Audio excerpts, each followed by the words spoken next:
This is Thrive Perspectives, an ever-growing discussion about the issues and ideas that shape our lives, with your guide, Dr. Matthew Jacoby. Welcome to today's episode of Thrive Perspectives.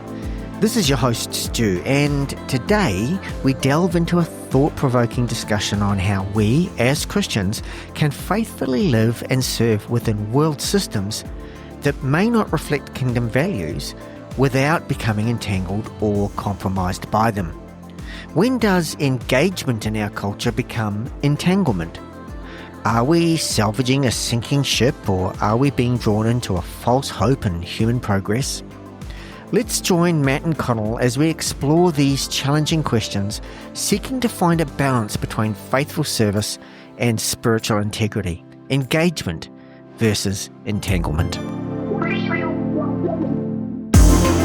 Morning, Matt. Good morning, Connell. Morning, Stuart. Thrive Perspectives. And Matt, we're going to move out of our Big Ideas series now and into some sort of more individual topics. And today we're giving this kind of conversation the title Engagement or Entanglement. And we're really looking at how we as Christians can faithfully live and serve within systems that probably don't reflect or may not reflect kingdom values without actually becoming entangled or compromised by them. Yeah, so the motivator, Stu, for this topic, as is often the case actually in our sister podcast, Thrive Deeper, of course we go through scripture, and that often brings up topics that we can't really dig into in great depth in that Thrive Deeper podcast, because we're sticking with the biblical text and the meaning of the biblical text. We touch on it, of course, but this is a good chance to bring up something that for me came up in relation to the book of Revelation, and particularly out of this idea of that in the book of Revelation you've got the people of the Lamb and the people of the beast. It's very polarized. That they're the sort of two lead characters, and those with the mark of the Lamb and the mark of the beast. It's again that polarization. And those who have the mark of the beast, we're told they receive the mark, and because no one can be involved in buying or selling and in the marketplace unless they have this mark of the beast. And the sense there is that this is kind of crude summary, but there's a sense in which people are deceived into this kind of godless system that's characterized throughout the book of Revelation as Babylon. So Babylon becomes the sort of symbol of the world system as such. Okay, so and the exhortation is come out of her, my people, come out of her. And don't share in her debauchery and her idolatry, and all sort of biblical language for compromise, right? Becoming at one with the world system. So that's that's the sort of figure of Babylon, and that refers to a couple of things. It refers to the Tower of Babel, which is this sort of human declaration of independence over and against God in Genesis chapter 11. We're going to make a name for ourselves. It's symbol of the world system there. Of course, Babylon was the empire that took the Jewish people into exile. So there's that picture there as well. This is the picture, and this is going to be important for this conversation. There's the picture of being a people who are essentially exiles or strangers in some sense in a foreign land. And that's the language that Peter, for example, talks about us being, as Christians, aliens and strangers. It's the language of exile in the world, right?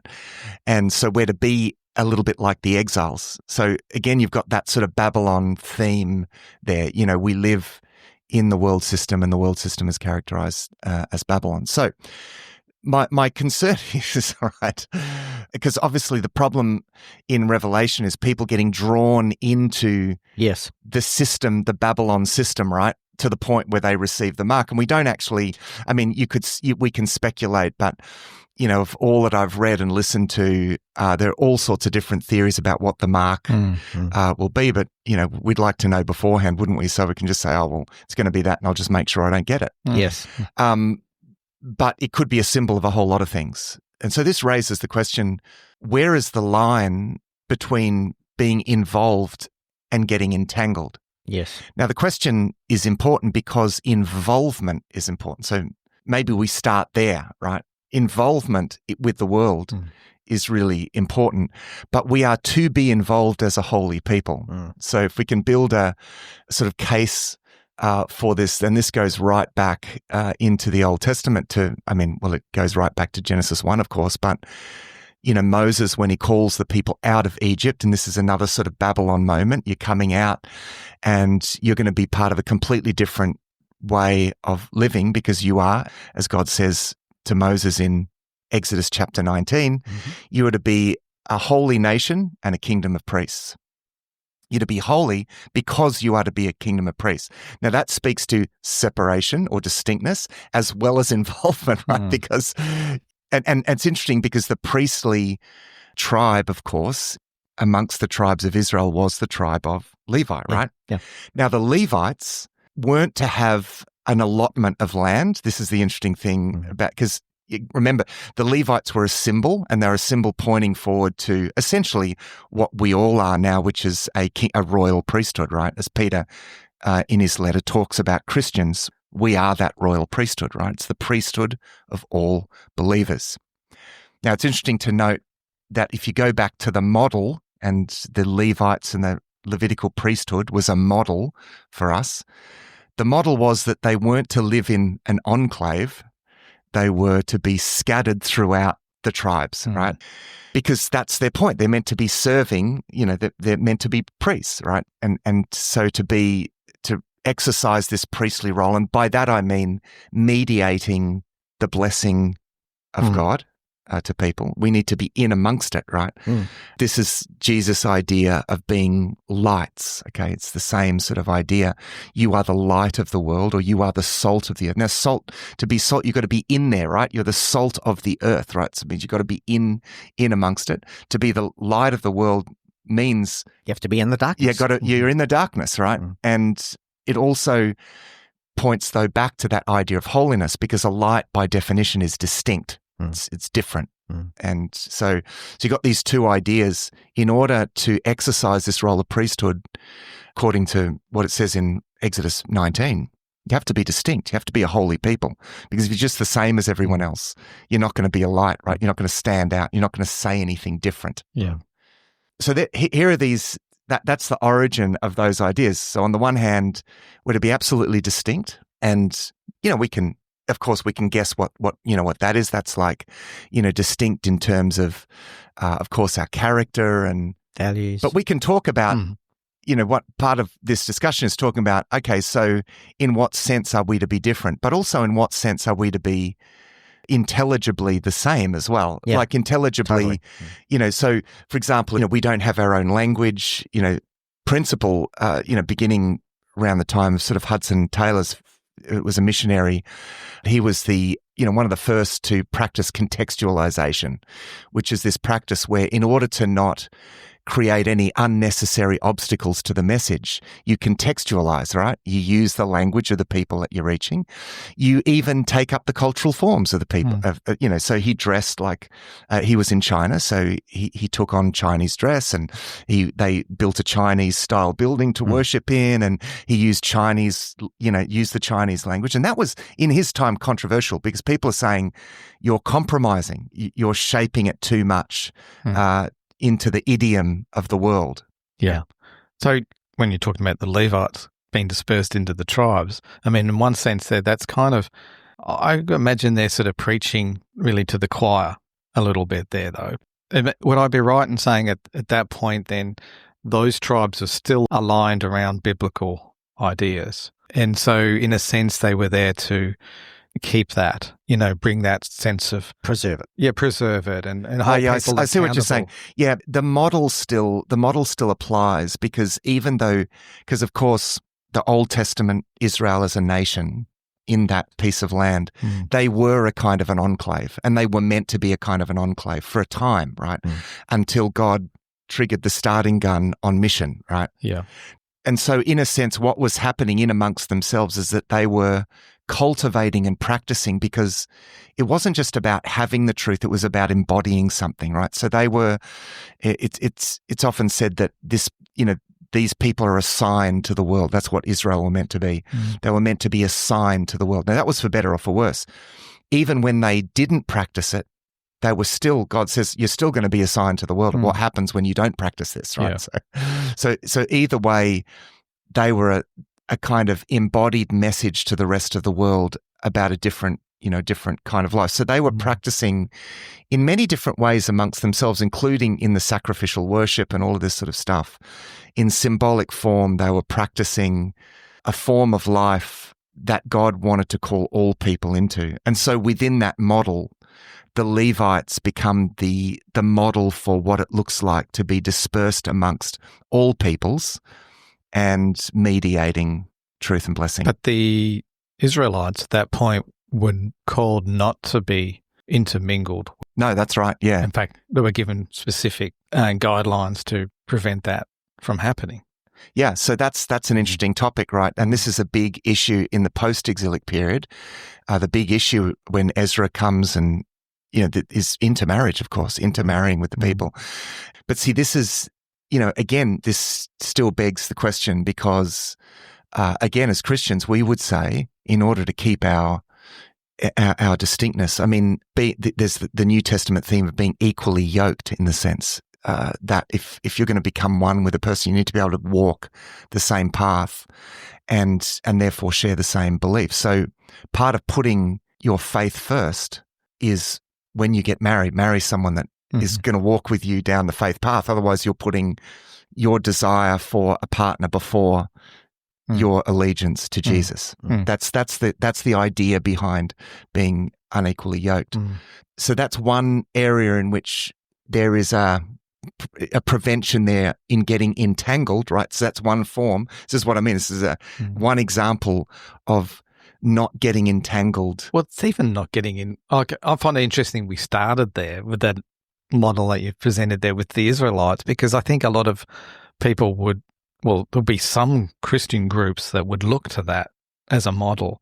They have their own community. They finance themselves. They share the land. They employ each other. The whole thing was really built around not getting involved with those. Like the Amish sort of ideas. Well, I even seem to think like even exclusive brethren. Yeah. In our community. Good example. Now, they would.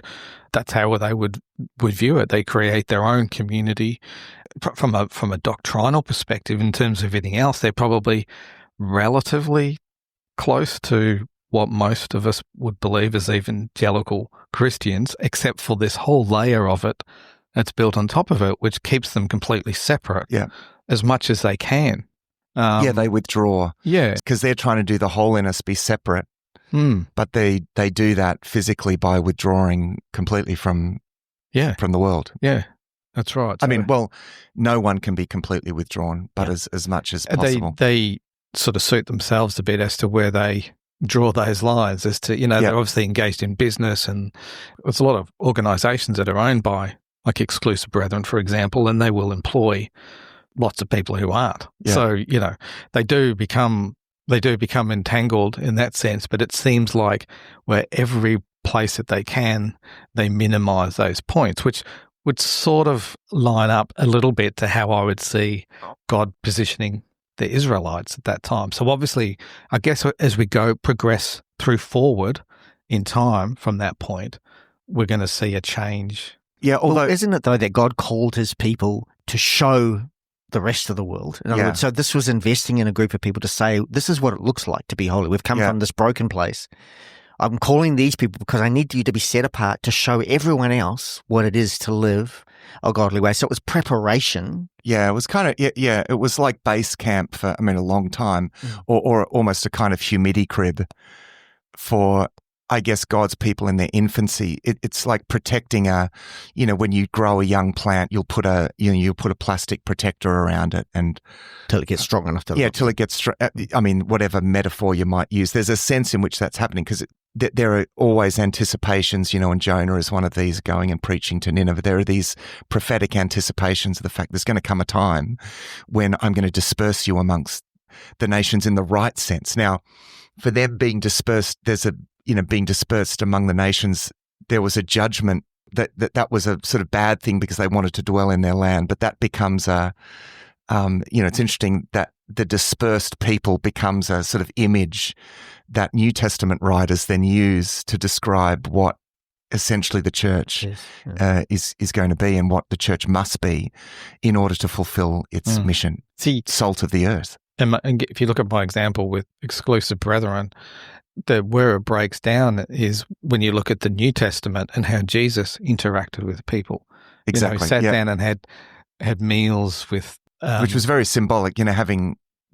Going into houses and having meals. Yeah, absolutely. So we see that there, and so it's very hard then to square up theologically that sense of complete withdrawal as much as you possibly can and setting up your own isolated community and almost viewing those that are outside of that community as that's the real threat. They're sort of heretics out there, and avoid engaging with them at all. But Jesus kind of blew that away. And that's probably, if you look at the accusations of the Pharisees, a lot of that was what they were struggling with. Like, what are you meeting with tax collectors? What are you doing? Yeah, you're meeting and involving yourself with all these people that you shouldn't be involving yourself with. Yeah, which and Jesus was essentially signaling. He was again part of that sort of embodied prophetic role, was signaling what's coming next. Essentially, he was signaling the mission that he was going to sort of inaugurate. So that's the extreme example. I mean, so let's agree on that. We're not exclusive brethren. We are to be involved. Mm-hmm. This is the interesting thing. As soon as you start to think about, involvement in the world, you're sort of wading into the swamp. Mm-hmm. You're wading into a swamp, you're getting involved. And to me, the great sort of example of this, to go back to the Jewish people in exile theme, I think a good sort of guide or starting point for this is Jeremiah, the prophet Jeremiah's letter to the exiles when they went. Have you got that there? Yeah, I have. Stu? So it's in Jeremiah 29, verse 7, the core part of it, which is seek the peace and prosperity of the city to which I have carried you into exile. Pray to the Lord for it, because if it prospers, you too will prosper. Yeah. So that's real involvement. That's seeking, and implied in that is contributing to the peace and the prosperity of the city. Now, what city is it? That's talking about Babylon, right? Yeah. That's talking about Babylon, right? And this is the interesting thing, is that Babylon, throughout Scripture, from Genesis chapter 11 to Revelation, is the great symbol of an evil world system. So, Jeremiah is saying, contribute to the peace and the prosperity of this system. So that's, man. Mm-hmm. But they also not in the sense, it's not in the evil elements. But again, you can see what the issue is here, because he's not saying, look, don't get involved, form a commune. No, that's right. In the midst of it. No, this is and actually what we see is that distinctness. They maintain their distinctness. We see, one, they maintain their distinctness because there's a Jewish people at the end of the exile. Once Cyrus says, right, you can go home, there is a distinct people. And this is after more than a generation. So they'd remain distinct as a distinct people group. But at the same time, they'd been heavily involved. Yeah. I mean, you've got Daniel is involved in high-level government. Yeah. Mordecai is involved in the Persian government, high level. Mordecai, of course, that's in the book of Esther. I mean, Esther is the wife of, yes. Yeah. She didn't really have a choice in that. But, I mean, Mordecai actually is the key figure there who is promoted. So you get this sense in which God has his people, promotes his people within what is otherwise a system. And I mean, like ancient Babylon makes North Korea look like a moral utopia, by comparison, and yet God has his people in there, embedded and contributing. As you point out, that's like Mordecai was involved in the highest level of government. So then at what point there's a sense there of that you could just say, well, he only does the good bits but doesn't get involved in the bad bits, but figuring out of it. I mean, it's Joseph in Egypt as well. Where's the good bits and where are the bad bits? Because it's all mixed and tangled together. And I think all of us must feel this conflict as we're sort of starting to butt up against. We can't just live and work inside the church. We've got to go out into the world and into the workplace. And I think if you're involved in any secular workplace, you're going to very quickly feel a pressure. So I think these are the questions we want to talk about, like how far do we go in investing in, the system that perhaps is opposed to God's kingdom? When does engagement actually become entanglement? When in our effort to try to engage with our culture, do we actually find ourselves entangled in it?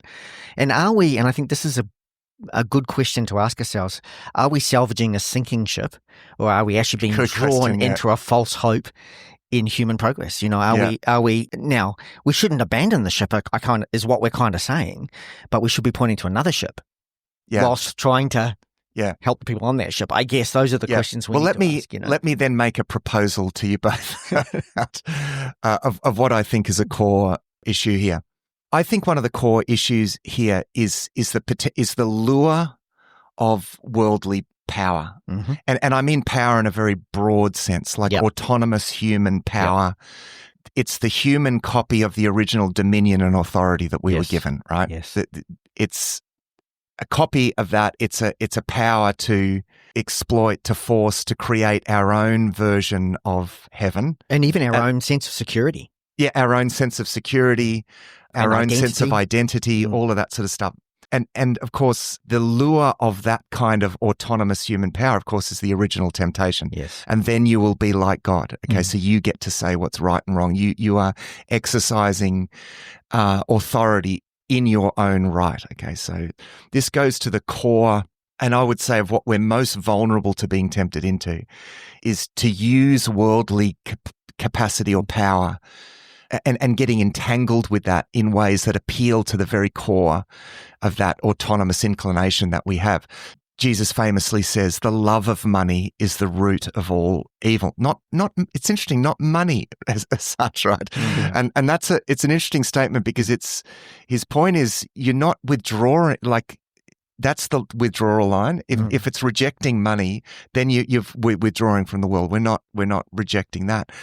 But the love of money is the lure, and as you said, Stu, it's putting your hope in that kind of power. It's being almost like addicted to that kind of power, right? Yeah. So, which can start, to be fair for all of us, I think it can start from a point of, I need to make sure I'm secure and I'm providing for my family. But as it becomes more and more and more, that, as you say, that love of that becomes more than just what I need, but it becomes what I want. Yeah. And I think this is the biblical background to this, what we're describing as this autonomous human power in the sort of broad sense.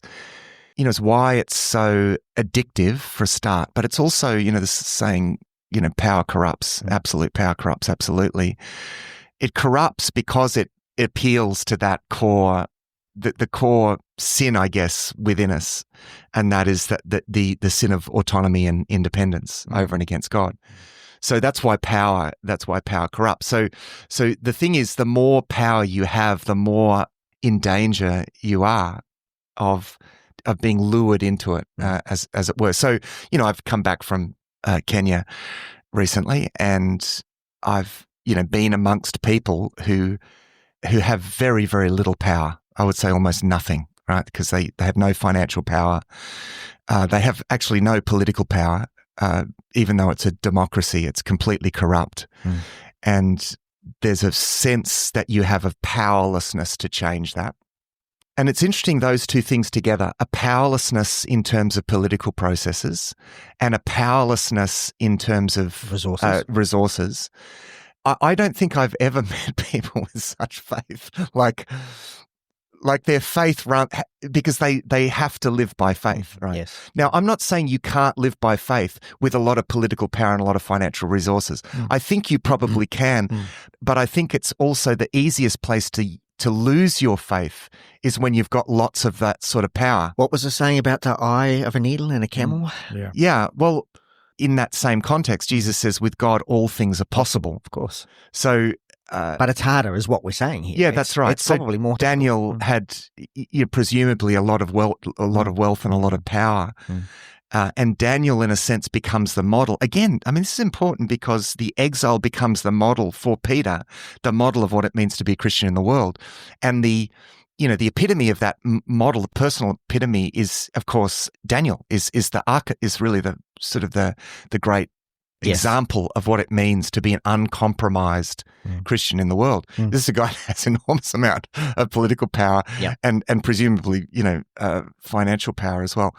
So again, it doesn't exclude these things, but I came back quite rattled, I think, in a good way by how self-dependent and potentially entangled actually I am and we are. I was quite convicted by that. And sometimes you have to go to a different context to actually see that, because our faith muscle can be very, very underdeveloped in our culture. Just thinking through this, I think most of the kind of the moral or ethical challenges that I would come up against could be traced back to that.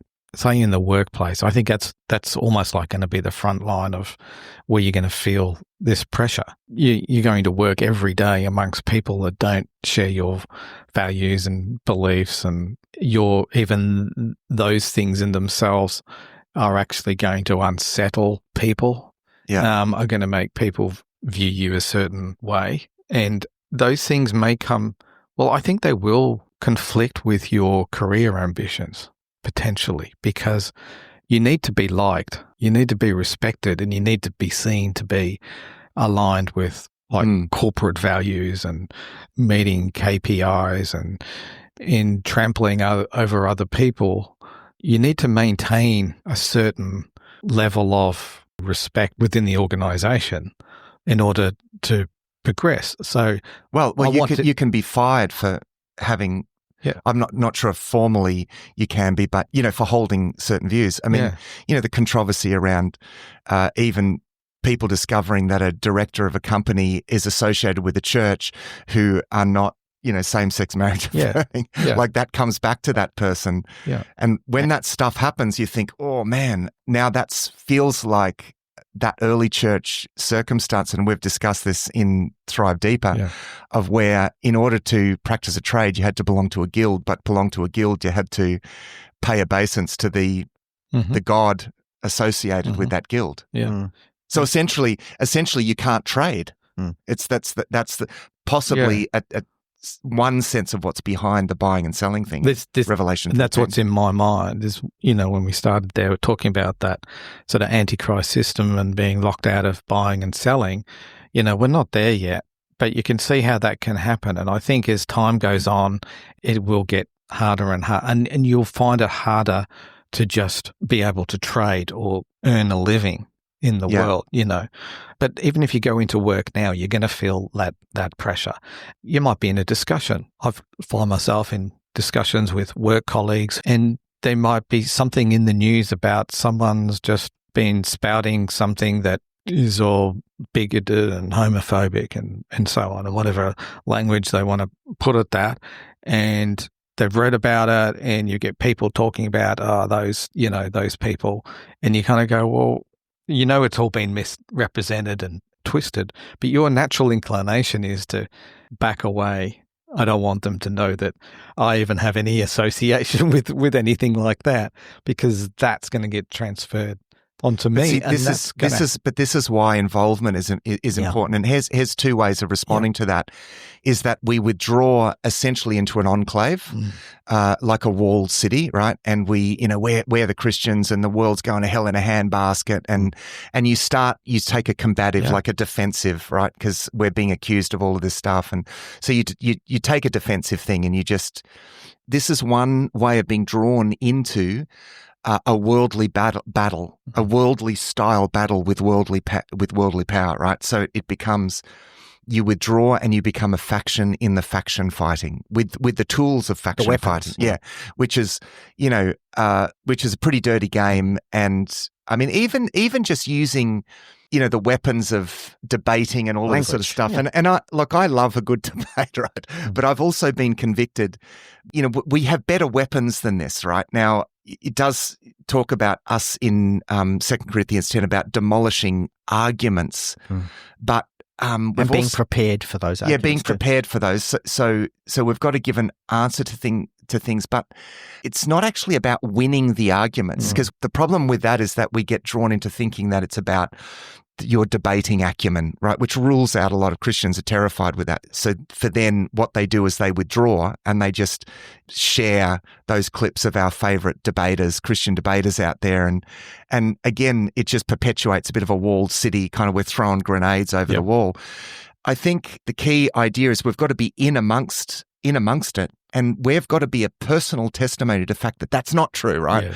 So involvement is actually about being a personal embodiment and a testimony to something different. This gets back to this idea of being a light, right?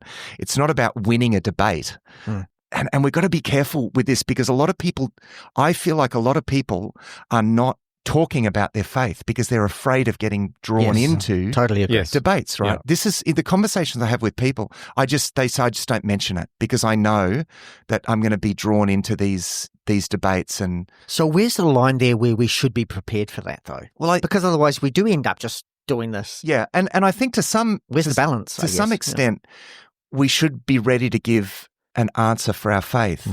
But one of the things that I suggest to people is to always personalize it, right? It's don't just get drawn onto theoretical turf. Again, we've got to be very mindful of not getting drawn onto the other person's ground, essentially.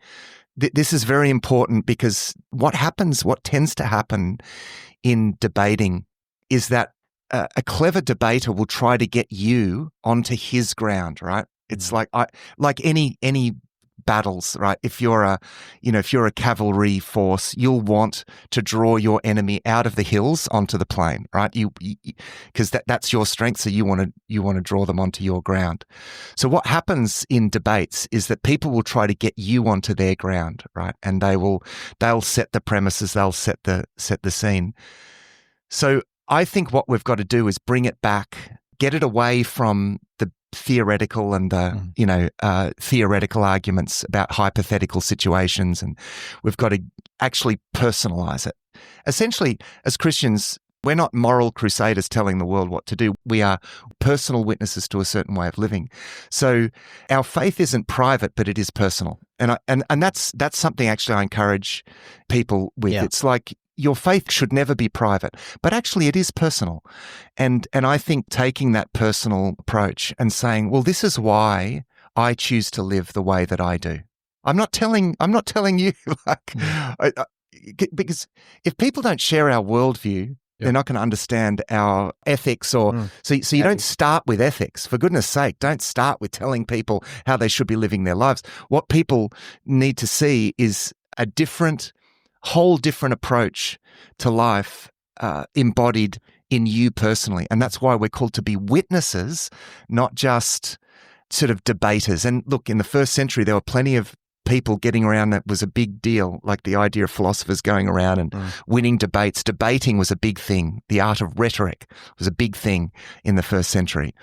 And Paul actually says, I didn't come to you with wise and persuasive words, right? I'm not part of that whole debating thing. Now, it's not that having people that can do that is not a good thing, because there were people in the early church, Justin Martyr and Augustine himself. These were people trained in rhetoric and were good debaters, right? They can do that. Let them do their thing.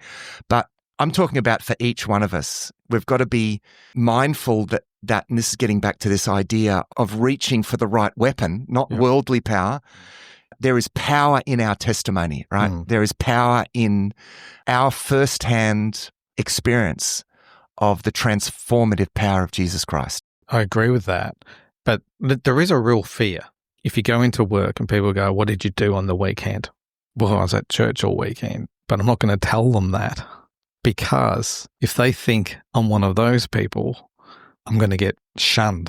I'm going to be, everything I say from that point on is going to be interpreted. Either they try to engage you in conversations or start throwing things at you, like little comments or things come up, discussions. How many times even in meetings where even things like same-sex relationships gets discussed?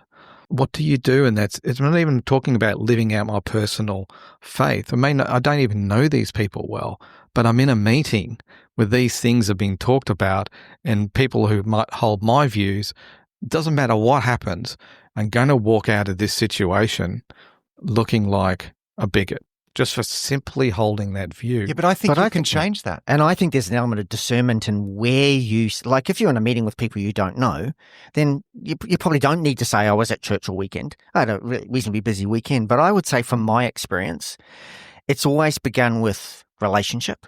When people know who I am, they oh, wow, tell me about that, because they know who I am. And I think a lot of people want to know you care before they care what you know. So they want to know you actually care about them as a person first. And I think, in large organizations, it's pretty difficult to do that. But in smaller teams, and I think we need to, I'm certainly not equipped to just walk into a workplace where I hardly know anybody and start, evangelizing. But I know I've built relationships with people where they know they can trust me. They know about my honesty and my integrity. They know that I'm going to go out of my way to help them. And so then when they maybe ask that question and I answer it, well, it's not that sort of judgment thing. It's much more, oh, wow, you, okay, tell me about that. Yeah, it's a completely different response. Because I think we can, I think one good example can make obsolete all of the stereotypes and, because stereotypes are just that, these stereotyped ideas that people have. But stereotype. But if you're open, you can change that stereotype. I think at the biggest, I've often thought, why do I feel it's difficult to be able to speak freely like that? Yeah. In that environment. And I think it's not that I'm ashamed of what I believe, but I think I know that they have a stereotype that they would then project onto me that isn't the stereotype that I want. And that's probably going to happen. It probably will happen if they don't know you very well. But over time, as you build relationships with people, it challenges that stereotype. Which is and again, a big part of our mission is actually, and that's all. Even in the early church, there were lots of stereotypes of what Christians were doing, and they're just wild. It's crazy the things that people were saying about Christians in the first century, and it's the same now. It's all the more reason why we should be open about our faith, because we need to change those stereotypes. Like if you don't change and if I don't change it. Now let's the topic here though is about getting entangled, and I think this is a good example of where again. It's the power of a loving testimony to connect with what you said. Like that's a powerful thing to actually embody, to be someone that treats everyone as sacred, right? I'm going to treat everyone which is to love people, and I'm going to be an open, I'm going to be an open witness to my faith. At the same time, I think that's a powerful way of bearing witness and not getting entangled in just theoretical debates and combative ways of, throwing opinions. I certainly think it's important that we remain focused and we don't, because one of the most harmful things for the Christian movement is when other things get entangled. It's like when missionaries went out with the gospel and with the message that you need to get civilized. Yes. This was a big problem. It's like, be British and be Christian, or whatever it was, because things got entangled. So it's like you got to make sure that all of whatever other opinions that you have, stick them in the drawer at home, and you go out into the world with your testimony to the transforming power of the gospel. There is a fear of getting into debate. If you're going to go around arguing with people at work, it's a surefire way to get yourself kicked out at some point in some way, whether directly or indirectly. And so there's a fear of getting into debate. There's a fear of being stereotyped that's going to prejudice you from advancing in your career. That's probably overblowing the reality, but that's often, I think you have to be okay with that though. You have to be comfortable with that. And this is where it comes back to like money. Am I willing to go there and stand on that foundation to take that position in the workplace when it's probably going to cost me? It may cost me. Yeah. Am I prepared? Totally. Is that more important? I think in the right context, I think we should be straight up about. I just don't think we should lead. We need to always be gospel focused. I mean, we're getting a little off track here. Let me bring us back, because I think I made a couple of notes.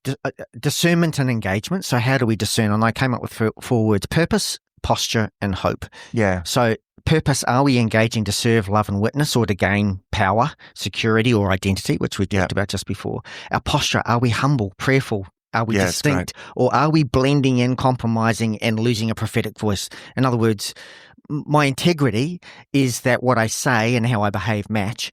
If I'm so compromised that what I say and how I behave don't match, then I've lost my prophetic voice. Right. I don't have the ability to speak into that. And the last thing I had is hope. Is our ultimate hope in Christ and his kingdom, or is it in the myth of progress, politics, or institutional reform? Where is our hope being placed? And I think that's the discernment we have to have as we engage, I feel, in the world, in Babylon as we know it today. That last one, Stu, is a big one. Hope, it actually is disentanglement. It's a sense of, I don't like this system the way that it is. I'm not, we talk about putting our hope in things, and, we can be invested in very practical ways in the world. So most of us, we have superannuation, right? We're invested.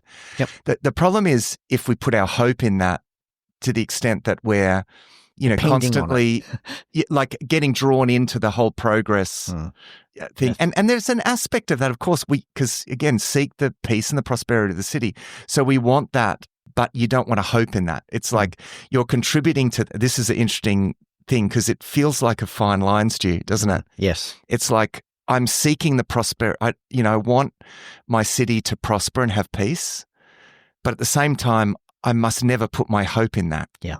And so you can tend to, and I've found it interesting how drawn in you can get to, looking at interest rates and financial markets and there's a war here. Will that affect, financial markets will affect the interest rates, will, affect your business and the performance and everything, because everything's so sort of joined together, and you can almost be blown around a little bit by that sort of thing. That's the point where we're getting entangled in the world system. We start to get compromised when we're withdrawing, when we should be a light, because we think it's going to harm our progression, our security. As soon as we start to think about our progression, our money, our wealth, and that's the thing that's driving us. Which comes back to purpose, doesn't it? Yeah. Now we're getting drawn back into the world. Yeah, it's good. Yeah, so as I had drawn up these kind of 3 points of discernment in our engagement, I then kind of started to think about, for me, what would be signs of entanglement.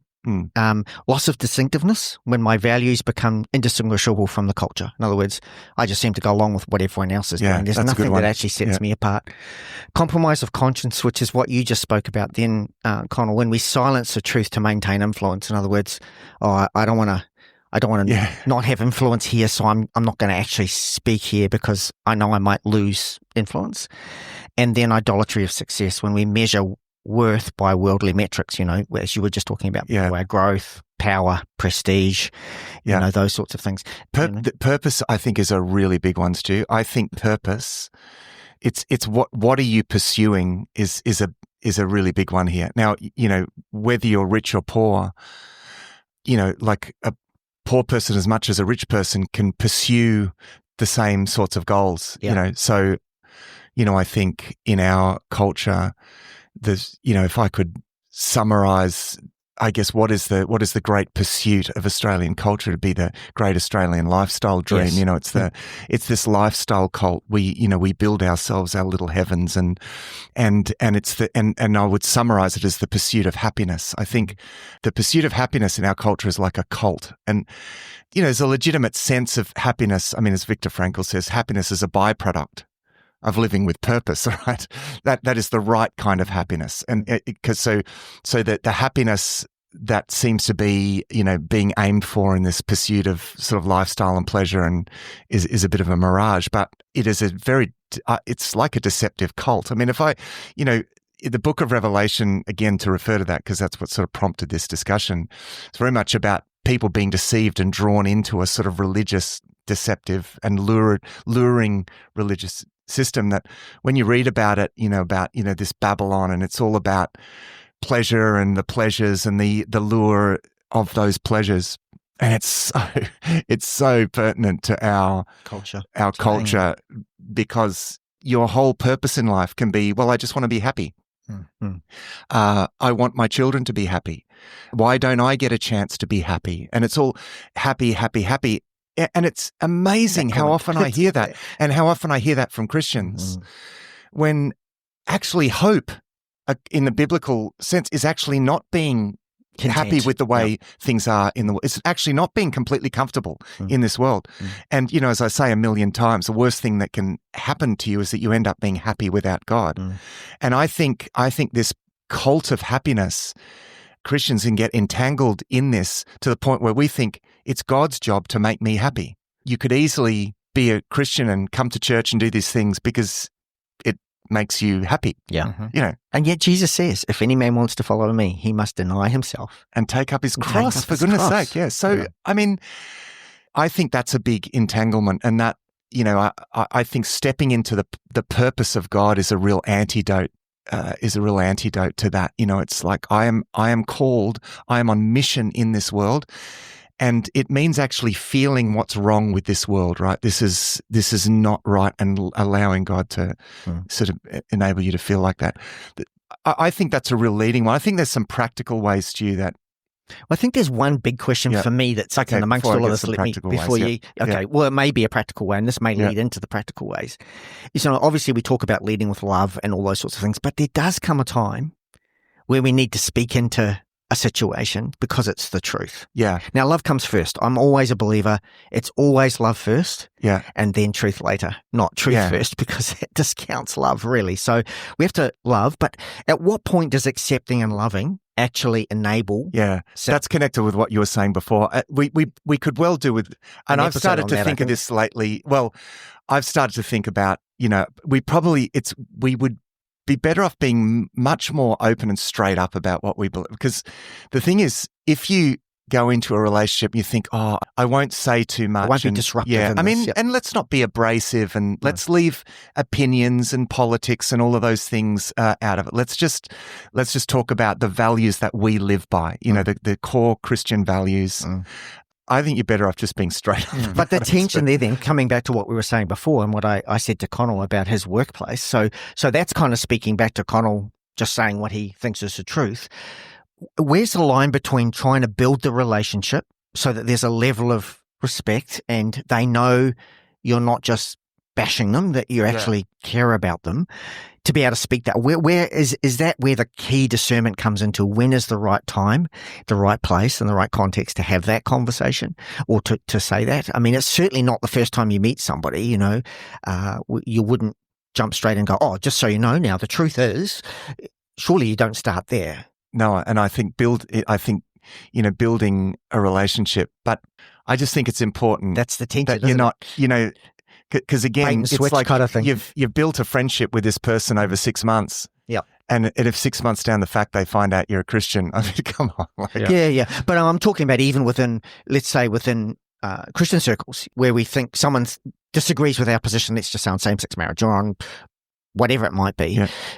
At what point do you have that where you're straight up about that, as opposed to just kind of building a relationship where they go, look, I believe you, and sharing that with me is motivated out of what I said before, out of serving and love and witness, not out of judgment. And it's a tough one, isn't it?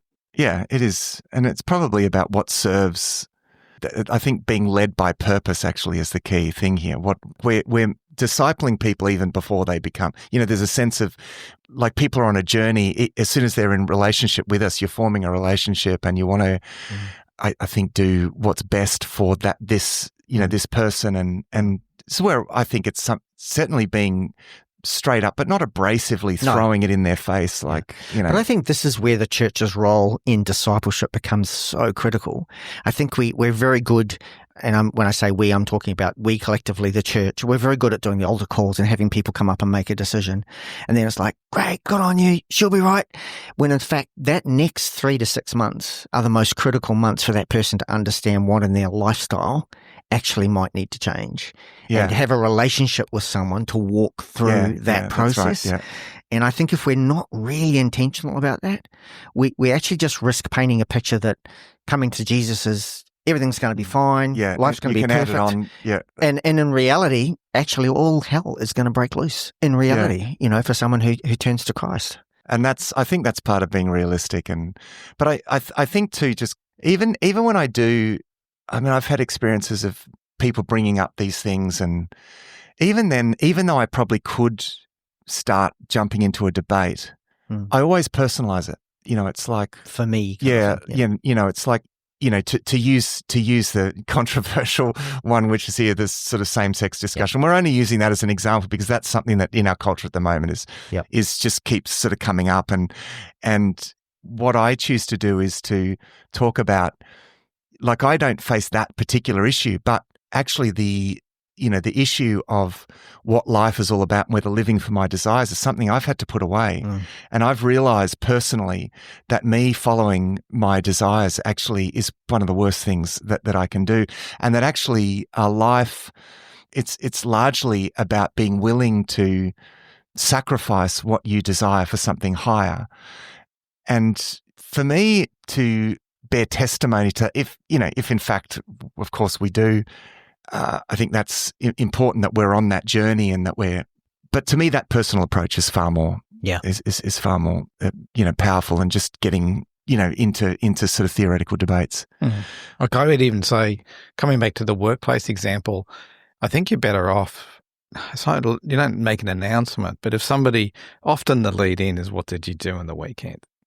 And that is an opportunity there in a very non-hostile way of saying, I was at church. So people know that about you, at least as a starting point, as early as possible. Because if you don't do that, you're going to be part of conversations where the first time they find this out is you enter the conversation on a moral issue or something like that. You know what I mean? That's and a good then point, they go, but this is the first time you've ever, and from then on, you've created a massive problem. I think people need to know who you are, and it's much better for them to understand what you believe, not that you preach it, but people might then say, well, if you go to church, they might talk to you about it at some point. Yeah.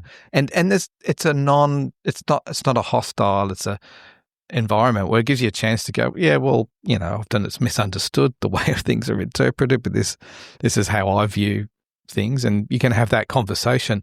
But if the point where you enter the conversation is around some moral discussion or debate, I think you're in trouble. And so what about, so because we're talking about involvement and not entanglement here. So what about, a situation where, you're involved in a company or whatever, where you just feel like there's some kind of trajectory here, like you feel like it's having you're involved in a company that's having some very negative impact, where there's some injustice or, like, even outside of what they do as a business, within the business, or both, maybe? Well, because that's a great question. Yeah, like, even both. I mean, what are well, because there's a publisher, for instance, who publishes a particular Bible translation, but also produces pornography. Yeah, some people would say you can't keep working for that company. Yeah, see, that's where I think the Daniel example is important here, because your influence makes that especially important, that you are a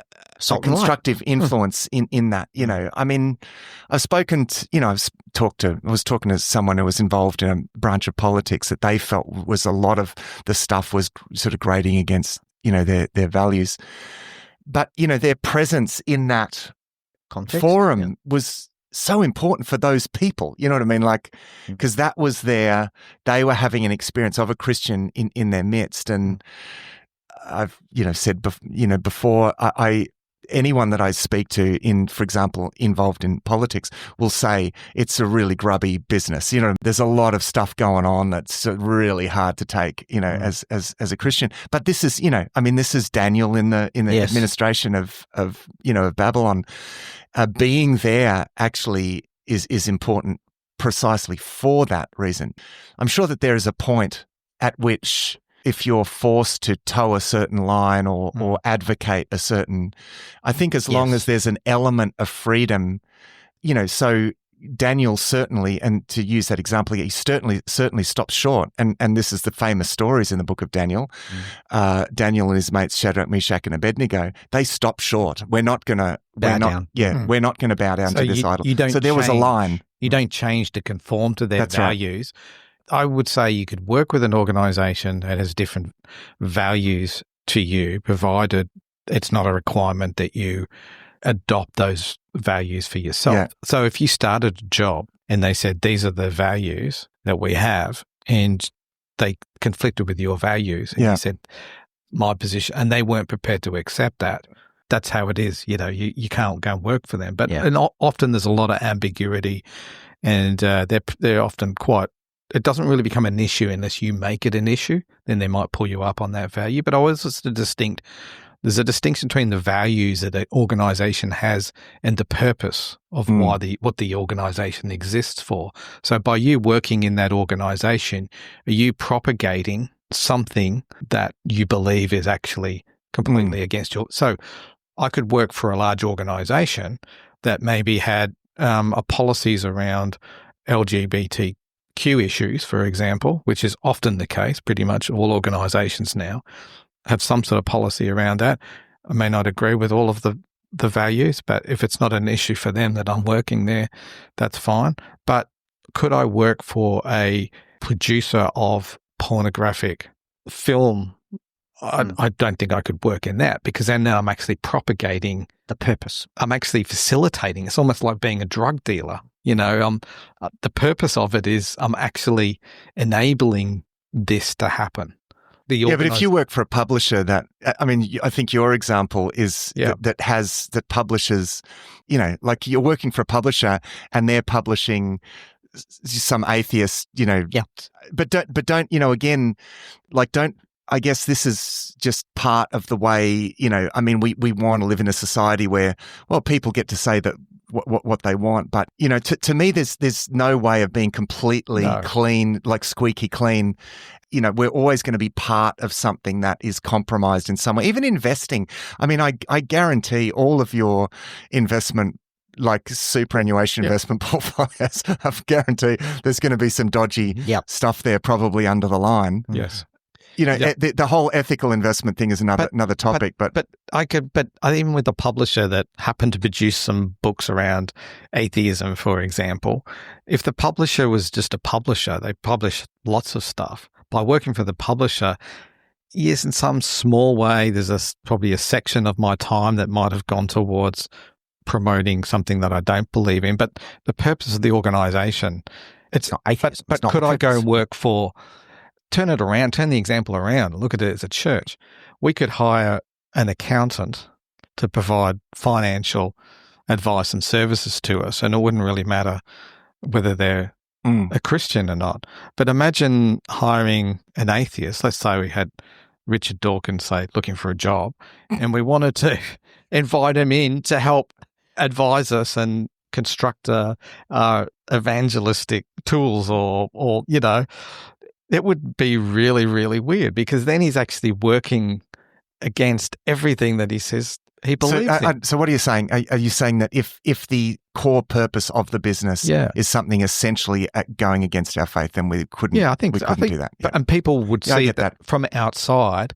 He's a Christian working for, how would you even work for a business like that? So I get that, yeah. So what about another one that I think can lead to entanglement is actually going into business in a partnership with someone that doesn't share your values. Yeah. So you're the one forming the business and you have completely different goals, So see, to me, I think that's probably something close to being unequally yoked. Yes, I'd agree. Yeah. But even that would make good business sense if you've got different goals, but maybe different values. Well, I think it's the values that are different. I think it's like at all costs on one side, and for the other person, it's like, no. One is we need to do what's right. And if that makes us profit, great. The other person is, no, we just need to do what makes us profit. And if it happens to be okay to do that, great. I think that's the tension you're sort of talking about in terms of values. Although remember, if you become the CEO of a publicly listed company, it is making the profit at almost all costs. That's right. That is the actual kind of legally determined priority for that. Not at all costs, shareholders. Yeah, it's still, you're not going to be squeaky clean though, because there was a famous documentary that came out in the 2000s called The Corporation. I read the book, and it talks about corporations being these legal entities that are essentially sort of psychopaths. So they're essentially, these companies are basically qualify for the title of psychopaths. So it's like, okay, so if you're working for one of these companies, you're working for someone that's something like a psychopath, and you might say, oh, well, these are reasons why we might withdraw and become like the brethren or whatever. But here's the thing, like Daniel is working for Nebuchadnezzar, and he was a psychopath pretty much. Yeah. So, well, I think there's a few things we've pulled up here, and it'd be good for you to wrap up soon, Matt, just because we've gone a little over time here. But things that I've kind of, in our discernment, we have to discern when to participate, when to resist, and when to withdraw. I think there is a time to withdraw. I think there's a time to resist, and there's a time when we can participate. That implies that we need wisdom. Which means we need to pray about these things. It's good to be engaged in community and ask others, trusted other Christians, how they would help us with that. Sometimes we work for the good of Babylon. We've talked about that. Sometimes we must say no and accept the cost, even if that means it costs us our job or but we whatever it may be. One of the things I think that's an important point in this discussion is you're never going to be completely squeaky. No, that's right. It's never going to be squeaky clean. If you want to be involved in this world, you are wading into a swamp. Yeah. And of course, to be part of it, you need to make sure that your overall purpose, right? Because you're Daniel in Nebuchadnezzar's administration, and you're sort of part of it, but you need to make sure that you yourself are being a constructive witness. So this is where the purpose thing, I think, is really important. Is really important. I think there are other things around entanglement, like, again, I mean, we've talked about the lifestyle cult, that sort of thing. And I think being careful that you just don't get into so much debt that you become a slave to your debt. And again, I think a lot of people get into a lot because they're pursuing certain lifestyle goals. And I mean, sometimes it's hard to avoid that. But I think that's something just to think discerningly about. It's like, just think about, will this constrain me? And that's coming back to the purpose thing.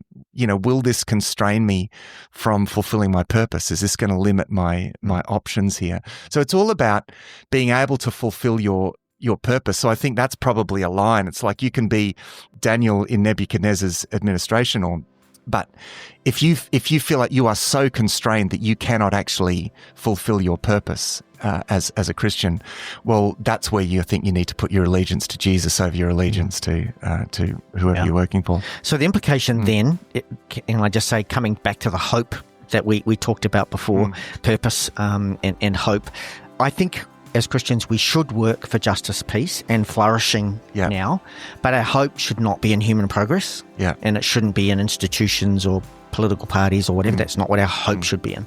We need to see ourselves as resident aliens, pointing to, in a sense, if we use the Babylon analogy, a better city. Yeah, that's right. Amen. Yeah. Thanks for joining us for this episode of Thrive Perspectives. Our hope is that these discussions will challenge you to look at life from a new perspective. You'll find all our resources at the Thrive Today website, thrivetoday.tv. If there's a topic that you'd like us to discuss, please email us. Our email is contact@thrivetoday.tv. Until next time, our prayer is that you will thrive.